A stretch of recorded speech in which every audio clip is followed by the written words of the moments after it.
You know what keeps me up some nights, now at 83? It's not the back pain, nor the worry about next month's medical exams. It's a question that keeps coming back to me. What if I could go back in time and talk to my 20-year-old self for just 5 minutes? What would I say? What warnings? What secrets would I reveal?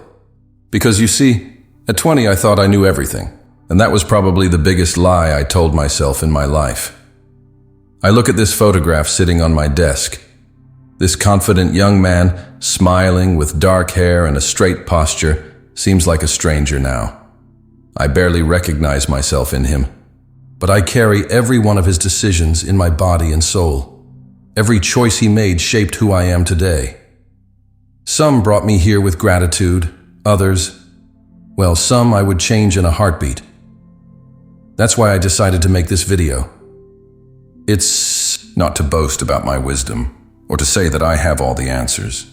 It's because maybe, just maybe, what I've spent 8 decades learning can help you not wait so long to discover what really matters. When I was 20, in 1962, the world was different. We didn't have smartphones, the internet, or all that rush. But human beings, oh, they're still the same. With the same fears, the same hopes, the same mistakes. And if there's one thing I've learned, it's that youth is a treasure that we only value when we've already lost it.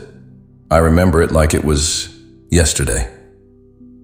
I was sitting on my parents' porch, leafing through the newspaper, worried about the future.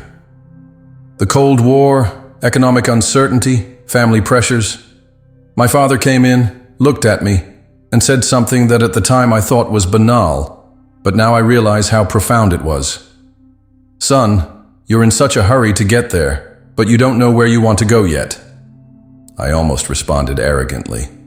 I almost told him he didn't understand my generation at all, but something held me back, and I just nodded.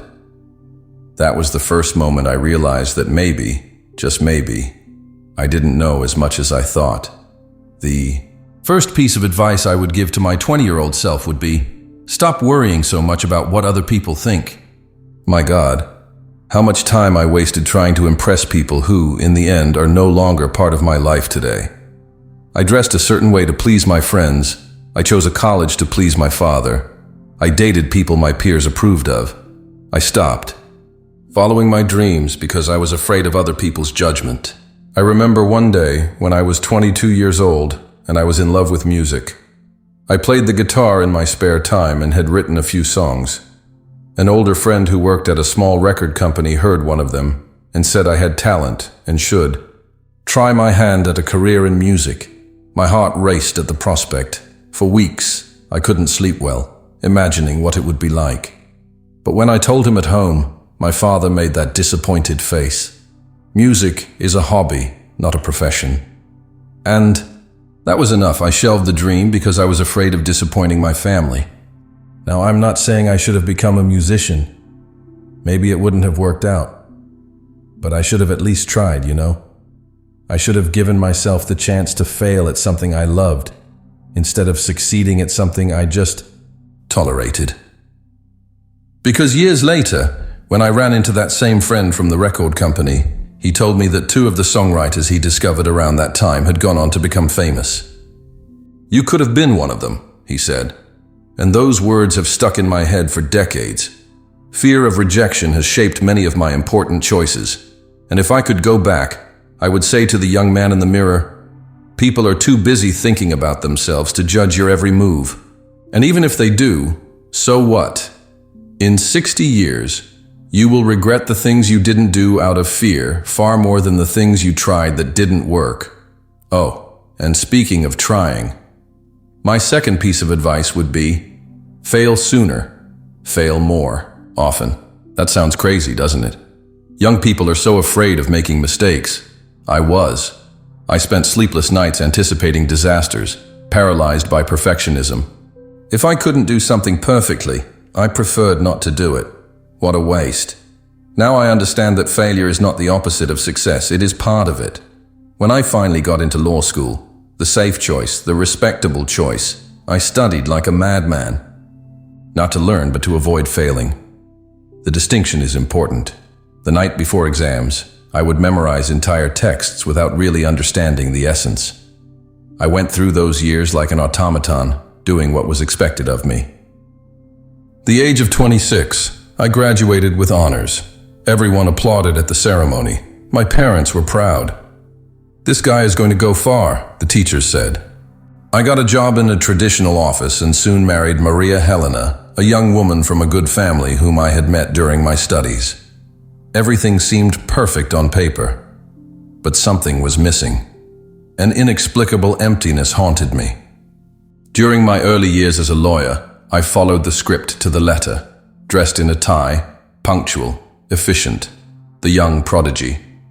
But there were days when I would stare out the office window, watch the birds, and wonder if this life really belonged to me, or if I was living up to other people's expectations. How many times did I come home with that feeling that even though I was doing everything right, something fundamental was wrong?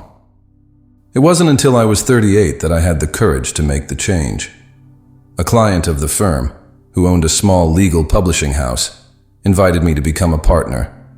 The salary would be lower, the risk greater. Everyone advised me against it. "You're already established. Why take the risk?" But something inside me, perhaps the last breath of that 20-year-old full of dreams, pushed me into the unknown. These were the most difficult and most rewarding 6 years of my professional life. I worked harder than ever before, and I learned things I never would have learned in the comfort of a traditional office. We made mistakes. We almost went bankrupt twice, but we bounced back. And when we finally started to succeed, the satisfaction was incomparably greater because it was the result of something I helped build from scratch. If I could go back, I would tell my 20-year-old self, "Don't be afraid to make mistakes while you can still recover easily. Youth is the time to make mistakes, to try different paths, to discover what truly resonates with your essence. Later, each change of direction will require much greater sacrifices." The third piece of advice, and this one is particularly painful for me, would be about relationships. I would say, learn the difference between being alone and feeling lonely. Not all relationships are worth saving, and some absences are healthier than some presences. My marriage to Maria Helena lasted 12 years. They were not unhappy years, but neither were they filled with that deep joy that only exists when two people truly understand each other. We were companions, not soulmates. We lived under the same roof, but we inhabited different worlds. It took me a long time to admit this to myself. We stayed together out of convenience, out of fear of change, out of concern about social judgment. In the 1970s, divorce was still a stigma, especially in the traditional circles we lived in. Having a failed marriage was like bearing a visible mark of personal incompetence. So we moved on, each day growing further apart, each silence more deafening. I remember one particular night. We were eating dinner in silence, as usual. Suddenly, without warning, she looked at me and said, "Do you realize we haven't had anything to talk about in years?" It was like someone had finally voiced the elephant in the room. I was in shock, speechless. She continued, "I don't regret marrying you. You're a good man. But I think we deserve more than that, don't you think?" 3 months later, we were separated. It was painful, confusing, liberating. Friends took sides, family expressed disapproval. For a while, I felt like a complete failure. But then gradually, I started breathing again, rediscovering who I was, without the identity of Maria Helena's husband. It was like taking off a heavy coat that I had been wearing for so long that I no longer realized how much it was limiting me. 5 years later, I met Isabel, my partner to this day. And with her, I learned what it means to truly love and be loved for who you really are, not for the image you project. Our connection was immediate, profound, and frightening in its intensity. We were both 45 when we met, and yet I felt like a teenager discovering love for the first time. With her, silence was never empty. It was comfortable, complicit, and full of meaning. If I could go back, I would tell the 20-year-old, don't settle for lukewarm relationships just to avoid being alone. True loneliness is being with the wrong person, pretending everything is okay. And when you find someone who makes your heart feel like home, don't be afraid to give yourself completely. The fourth piece of advice would be about money and material success. Oh, how much time I wasted chasing after what I thought would bring me happiness. A higher salary, a newer car, a house in a better neighborhood, designer clothes, dinners at expensive restaurants to impress people I didn't even like that much. In my 20s, I measured success like most young people, by the size of my bank account and the status symbols I could display. I worked extra hours not because I loved what I did, but for the bonus at the end of the year. I saved not to pursue meaningful dreams, but to buy things that would supposedly make me appear successful in the eyes of others. Don't get me wrong, money is important. Financial security brings peace of mind, and I've had a hard time when it wasn't there. But I've learned too late that there's a point of sufficiency beyond which more money doesn't bring more happiness. And that point is much earlier than we imagine when we're young. I remember the day I bought my first luxury car at age 42. I was so proud. I drove all over town just to be seen, strategically parking in busy places. For a few weeks, that gave me a sense of accomplishment. Then it just became the car that took me from one place to another. The novelty wore off, as it always does. Compare that to the joy I felt when, in my 60s, I used my savings to spend a month traveling through Europe with Isabel, something we had dreamed of doing together for years. Every moment of that trip, the long breakfasts in Paris, the boat, rides in Venice, the starry nights in small Tuscan villas, is etched in my memory with a clarity that no material acquisition ever could. If I could go back in time, I would tell my 20-year-old self, earn enough money to live comfortably and securely, but don't sacrifice your present life for future wealth that may never come, or that, when it does, may no longer mean anything to you. Invest in experiences, not things. It's the stories you'll tell and retell in your old age, not the objects you've accumulated. The fifth piece of advice, and perhaps one of the most important, would be about health. When we are young, we treat our bodies as if they were indestructible, immortal. I certainly treated mine that way. I smoked from the age of 18 to 52, 2 packs a day at the height of my addiction. When friends and family expressed concern, I shrugged it off. Too much living is boring, I would say, as if I were so clever. I worked 16 hours a day, slept 4 or 5 hours a night, ate poorly, drank too much at parties and business meetings. Exercise? Only when I had no other alternative. I don't have time for the gym was my constant excuse, while I found time for much less important activities. It was at the age of 53 that my body began to take its toll. First, there were small warnings. Back pain that wouldn't go away, excessive fatigue, chronic digestive problems. I ignored them all. Until the day I was returning home after a particularly stressful day at work and felt a pain in my chest that felt like someone had dropped a stone on me. Cold sweat, shortness of breath. I managed to stop the car and call for help. I had 2 bypasses. The doctor was blunt. If you keep this up, you won't make it to 60. The shock was enough to make me rethink everything. I quit smoking that day. One of the hardest things I've ever done. I started walking, then swimming 3 times a week. I completely changed my diet. I learned to meditate to control stress. I reduced my workload by delegating more. And you know what's ironic? The more I took care of my health, the better I felt, and the more productive I became in the hours. I still spent working. My mind became clearer, my energy more consistent. I started sleeping well for the first time in decades. It was as if I was finally treating my body and mind as the integrated system they are, not as separate entities. If I could go back, I would grab my 20-year-old self by the shoulders and say, your body is not just the vehicle for your mind. It is you.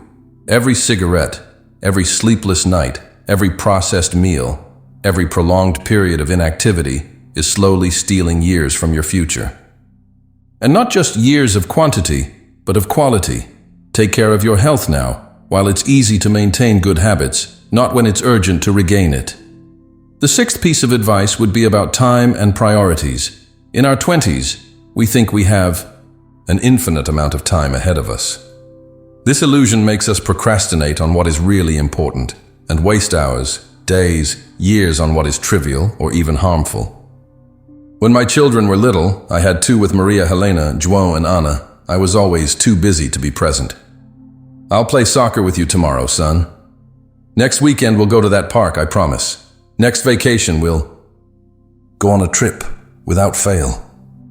So many broken promises. I truly believed I was doing the right thing, working so hard to give them a comfortable life.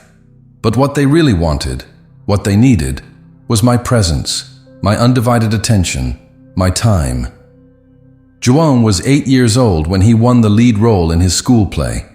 For weeks, he practiced his lines at home, excited. On the day of the performance, I had an important meeting with a client. I can't miss it, I thought. I promised him I would watch the recording later. I remember the look on his face when he heard that. Not anger, not protest, just sad resignation, as if he had expected that answer. That look haunts me to this day. Years later, when João became a father, he said something to me that went straight to my heart. Dad, do you know what I remember most about my childhood? The times when you weren't there. He didn't say it with hurt, but as a statement of fact. He added, "That's why I make a point of being there for my son, even when it's hard. I don't want him to have that same memory of me." It was as if he had given me a second chance by example. I became a much more present grandfather than I had been as a father. Today, at 83 years old, I don't remember any of those important meetings. That seemed unavoidable. But I do remember exactly the look on my grandson's face when I taught him to fish, or when we built a treehouse together, or simply when we sat in silence watching the sunset on the beach. If I could go back, I would tell my 20-year-old self, time is the only resource you can never get back or buy more of. Use it on the people and activities that truly matter. At the end of your life, you won't regret the extra hours you didn't put in at work, but the times you weren't present for the important moments of those you love. The seventh piece of advice would be about forgiveness and resentment. I've carried resentments for so long. I kept grudges as if they were precious treasures, constantly revisiting them, feeding them with new, even more painful interpretations. When my father passed away, we hadn't spoken for almost 2 years. The reason? A disagreement over the sale of a family plot of land. He made a decision without consulting me. I felt betrayed, and we exchanged harsh words. Proud as I was, I refused to give in. He, equally stubborn, didn't give in either. And so we let time pass, always thinking, I'll sort this out tomorrow. Until there was no tomorrow for him. The regret I felt was overwhelming. In the months following the funeral, he would wake up in the middle of the night with imaginary conversations that would never happen. Everything I didn't say. Everything I could have said. The apology I never made. The hug I didn't give. That delayed reconciliation became a wound that never completely healed. It was this traumatic experience that taught me, in the most painful way possible, that forgiveness is not a gift we give to others. It is a gift we give to ourselves. Holding a grudge is like drinking poison and hoping the other person will die. A few years later, I went through a similar situation with my younger brother, Carlos. Another family disagreement. Another cycle of hurt. But this time, the memory of what happened to my father was fresh. I swallowed my pride, picked up the phone, and said, "Regardless of who is right or wrong, you are more important to me than this problem." Reconciliation was not immediate or easy, but it happened. And today, Carlos is one of my greatest supports in my old age. If I could go back in time, I would tell my 20-year-old self, learn to forgive others and yourself. Life is too short to live carrying the weight of resentment. And remember that forgiveness doesn't necessarily mean agreeing with what was done or keeping toxic people around. It means freeing yourself from the power that hurt has over you. The eighth piece of advice would be about authenticity and self-knowledge. Oh, how long it took me to really get to know myself, to understand my true values, separate from external expectations, to identify what truly brings me joy, peace, and a sense of purpose. When I was young, I was a social chameleon. I would change my opinions, behaviors, and even my accent, depending on who was around me. I wanted to be accepted, admired, and included. I didn't realize that with each of these adaptations, I was losing a bit of my essence. I remember a time when I hung out with a group of intellectual friends. I read the books they mentioned not out of genuine interest, but so I could join in the conversations. I pretended to enjoy experimental French films that I secretly found boring. I laughed at philosophical jokes that I didn't fully understand. It was exhausting. Every social encounter became a performance, an attempt to prove that I belonged in that circle. It wasn't until I was 50, after that health scare I mentioned, that I began the journey of true self-discovery. I began to ask myself, what do I really enjoy? What do I truly value? What are my natural talents, not ones I've developed just to impress? It was an uncomfortable, sometimes painful, but immensely liberating process. I discovered, to my surprise, that many of the things I considered fundamental to my identity were actually borrowed from other people. Political opinions that I never questioned, social habits that brought me no real pleasure, professional ambitions that took me further from happiness than closer. Gradually, I began to make choices that were more in line with my true self. I left some social circles where I had never felt authentic. I embraced tastes and interests that I had previously hidden for fear of appearing less sophisticated. I began to express opinions that truly reflected my values, even when they were unpopular. It was scary at first, but I soon realized that the connections that remained became much deeper and more meaningful. If I could go back in time, I would tell my 20-year-old self, take the time to really get to know yourself. Question your own motivations, your likes, your beliefs. Always ask yourself, am I doing this because I really want to, or to impress someone? Am I following this path because it resonates with my values, or because it's what's expected of me? Authenticity may cost you some superficial relationships, but it will attract people who love and respect the real you. The ninth piece of advice would be about the importance of cultivating a spiritual life. Not necessarily religious in the traditional sense, but a connection to something greater than ourselves. I was raised in a Catholic home, but I abandoned the religion in my teens. For most of my adult life, I considered myself a pragmatist, a man of science and reason. I saw spirituality as a crutch for people who could not face the harsh realities of existence. I prided myself on my realism. It wasn't until I was 65, when I retired and finally had time to really contemplate the big questions, that I realized the emptiness inside me. I began to seek answers beyond the materialism in which I was immersed. I read philosophy, tried meditation, and got closer to nature in a way I had never done before. I didn't return to organized religion, but I developed my own spirituality, based on gratitude, contemplation, and the search for meaning. I learned to see beauty where before I saw only chance, to perceive patterns where before I saw only chaos, to feel a deep connection with other people, with the earth, with the cosmos. This spiritual dimension has brought a depth to my life that I never imagined possible. It has helped me deal with aging, with the inevitable losses that age brings, with the prospect of my own mortality. It has given me a serenity that I never found in the accumulation of possessions or achievements. If I could go back in time, I would tell my 20-year-old self, don't neglect your spiritual dimension. You don't have to follow dogmas or organized religions if that doesn't make sense to you. But cultivate a relationship with the mystery of existence. Ask deep questions. Contemplate the starry sky. Feel the smallness and greatness of being human. This connection will be your greatest comfort in the most difficult moments of life. And last but not least, my 10th piece of advice would be about accepting the impermanence and imperfection of everything.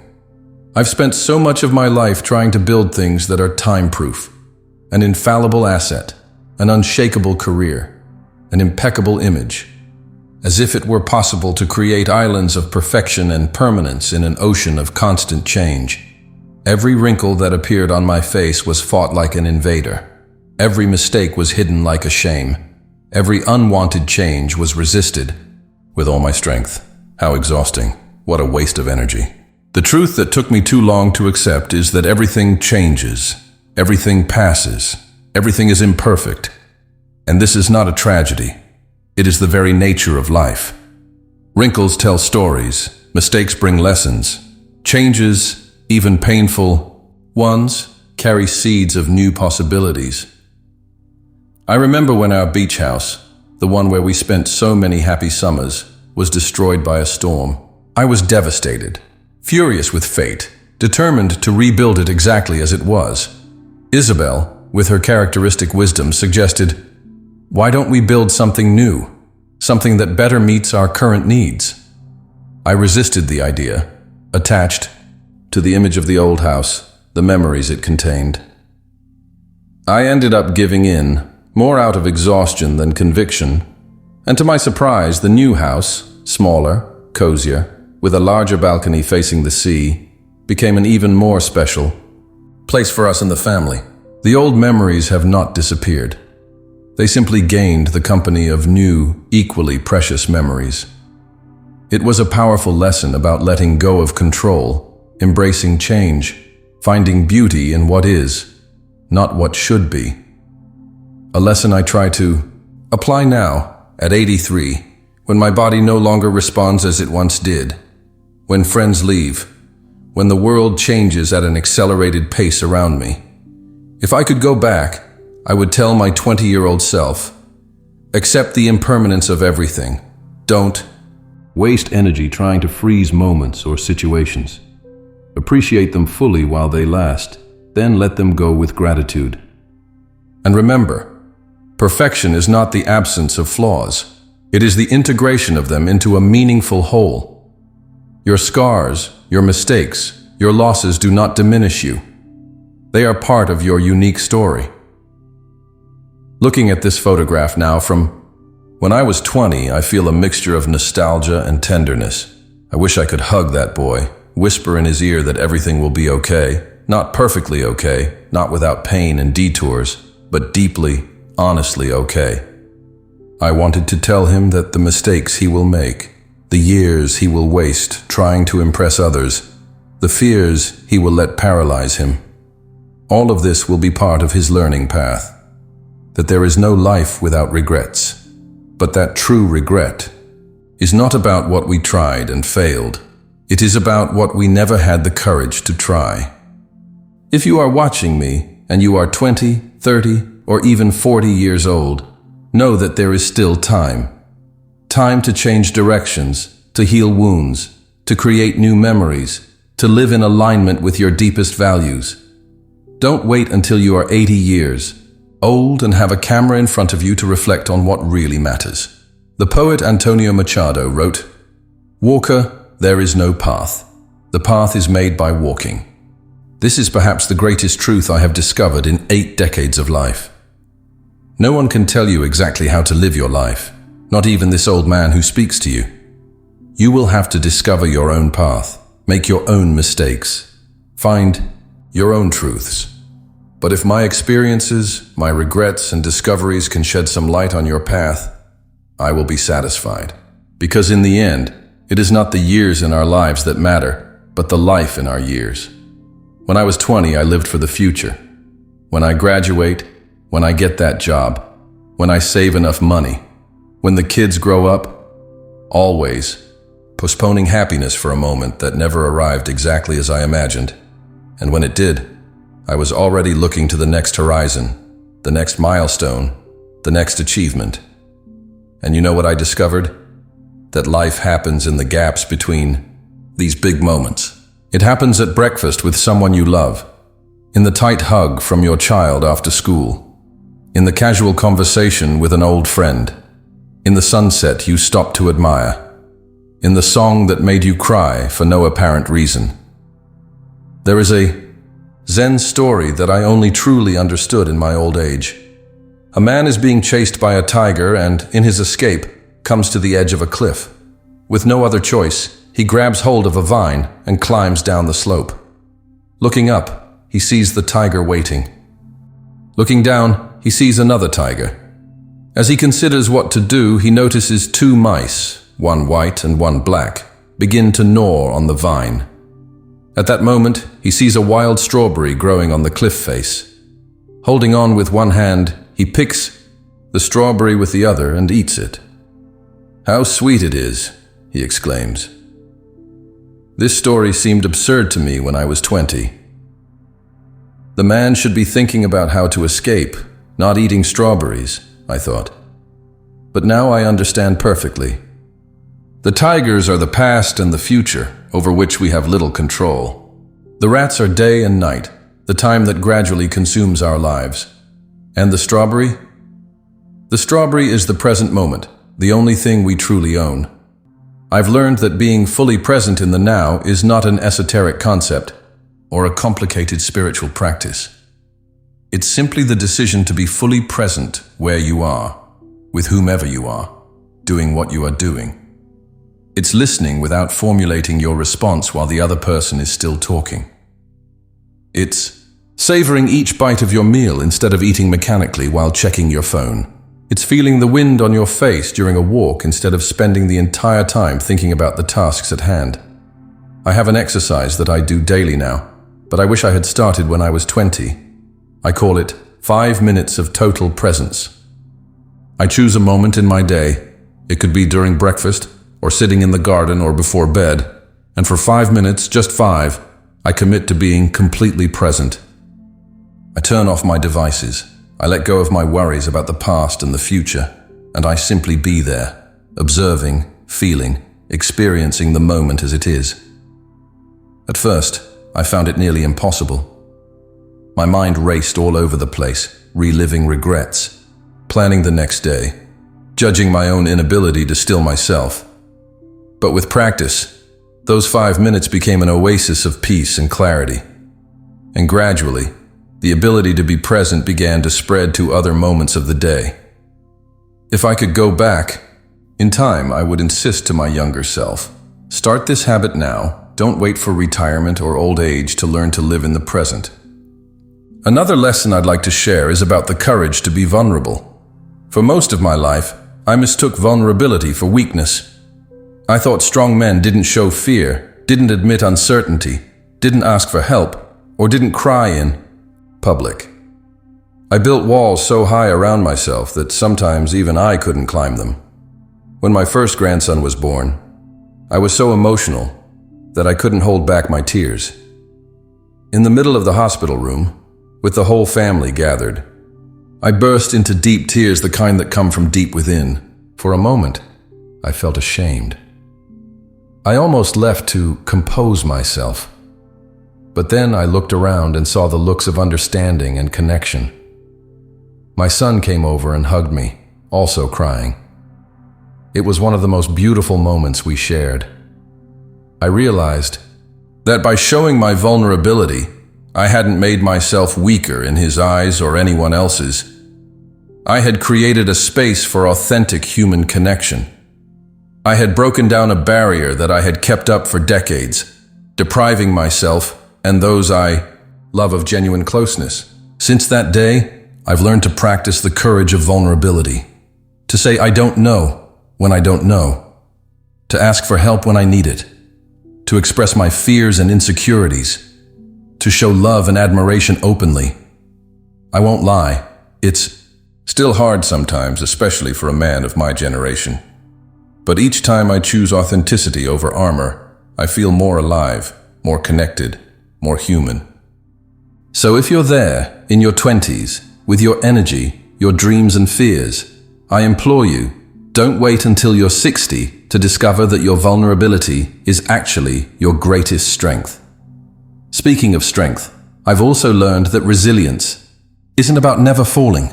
It's It's about falling, getting up, and making meaning out of it. It's about transforming suffering into wisdom, failure into learning, loss into depth. At 20 years old, I had an extremely binary view of the world: success or failure, happiness or sadness, victory or defeat. I didn't understand that the most difficult moments in life could be precisely those that would teach me the most, that would transform me the most. When our daughter Anna was diagnosed with a chronic condition at age 12, I felt like my world had collapsed. Why her? Why our family? What sense did it all make? I alternated between anger and despair, unable to accept this new reality. It was Anna, with the wisdom that only children sometimes possess, who taught me about true resilience. One day, after a particularly difficult doctor's appointment, I was driving in silence, consumed by dark thoughts. She looked out the car window and said, as if she were just thinking out loud, "You know, Dad, this isn't the end of the world. It's just a different world than we imagined." That sentence, spoken so simply, struck me as a revelation. Anna was not denying the challenge she faced, nor was she acting strong, nor was she ignoring the pain. She was simply finding a way to integrate this new reality into her life, to move forward without being defined or limited by her circumstances. Over the next few years, I watched in awe as she turned her challenge into purpose, helping other children with the same condition, talking openly about her struggles, using her experience to build empathy and connection. She taught me that resilience isn't about going back to exactly where we were before the storm. It's about using the storm to grow, to expand, to find new meaning. I wish I had learned this lesson much earlier, without having to deal with the suffering of someone I love so much. But perhaps some truths can only be truly understood when experienced firsthand, in the heart. If I could give one last piece of advice to my 20-year-old self, perhaps it would be this: cultivate awe, curiosity, wonder at the mystery of being alive. Because in the end, no matter how much knowledge and experience we accumulate throughout life, existence remains a profound mystery. It's easy to lose this capacity for wonder when we get into the routine of adult life. We get so busy trying to understand, control, predict, that we forget to simply delight in the inexplicable, the unexpected, the extraordinary in the ordinary. There was a time when I spent my days so immersed in problems, schedules, and responsibilities that I barely noticed the world around me. It was as if I lived with blinders on, seeing only the narrow path in front of me, missing the entire landscape around me. It was a simple event that woke me up. I was at home, working on some paperwork, when my 4-year-old grandson came running into the living room, fascinated by a snail he had found in the garden. Grandpa, come and see. He carries the house on his back." His excitement was contagious. I put the papers aside and went to observe the snail with him. For almost an hour we stood there, watching the small creature slowly glide along, leaving its silvery trail. My grandson asked questions I had never considered. How? Does he know which way to go? Does he get homesick when he is away from his family? Is his house heavy to carry? I realized that it had been a long time since I had allowed myself that kind of disinterested curiosity, that contemplation without haste or purpose. I had forgotten how enriching it is to look at the world with eyes of discovery, how even the simplest things can reveal themselves to be fascinating when observed with full attention.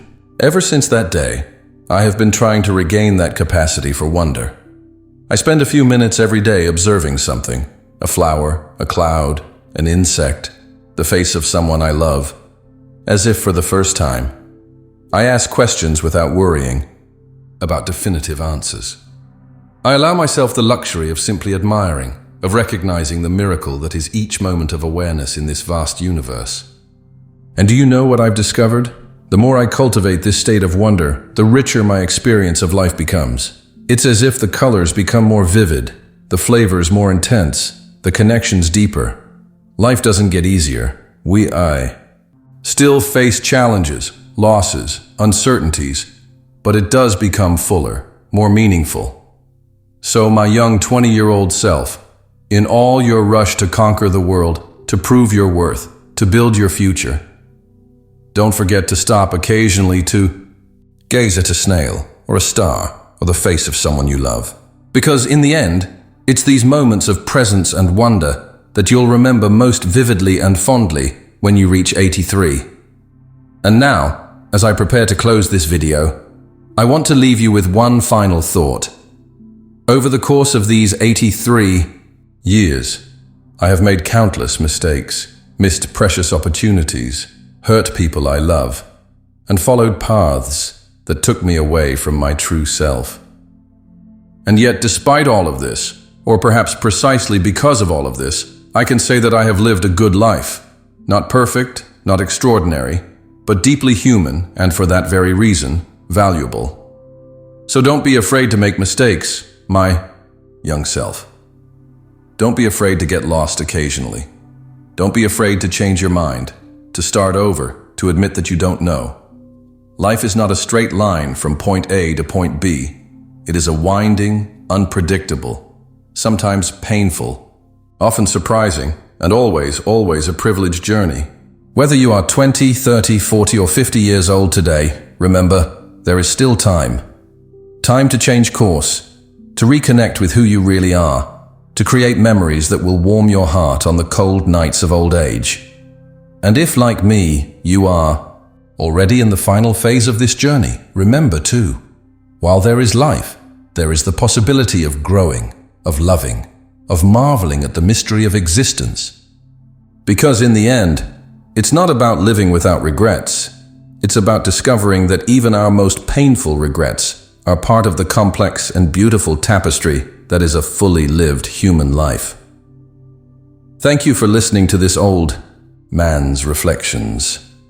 And remember, wherever your journey takes you, there will be beauty and meaning if you know how to look with the eyes of your heart.